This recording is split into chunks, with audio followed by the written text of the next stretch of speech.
Round 2, The Incredible Hulk.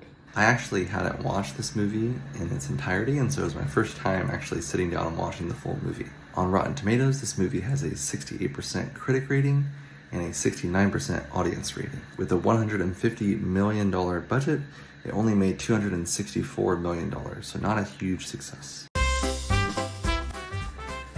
Oh yeah, they recast that Bruce Banner guy.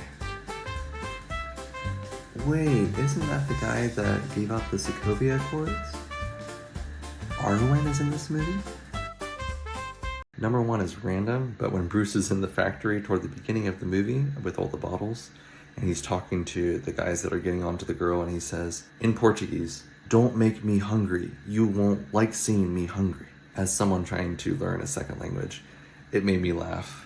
And I'm sure any person learning a second language and saying the wrong word and the other person not understanding, it's very relatable, and I thought it was very funny. Moment number 2 for me in this movie that stood out was the Hulk saving Betty Ross and kind of holding her and protecting her from the explosion and fire. And you can see the emotion in his face as he's looking at her, and of course he recognizes her and he remembers her. You see this tenderness in his face, and then he looks up at Thunderbolt Ross and he grits his teeth, and you can see this anger.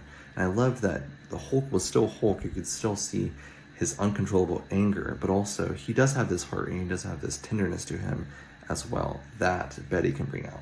And maybe this foreshadows a little bit of the sun is getting real low moments in future films. Moment number 3 is all of the really awkward, cringy comic callbacks. These include, "It's huge, it's a Hulk." And then when Betty holds up the really big, stretchy purple pants, and he's like, "Nah, those aren't for me."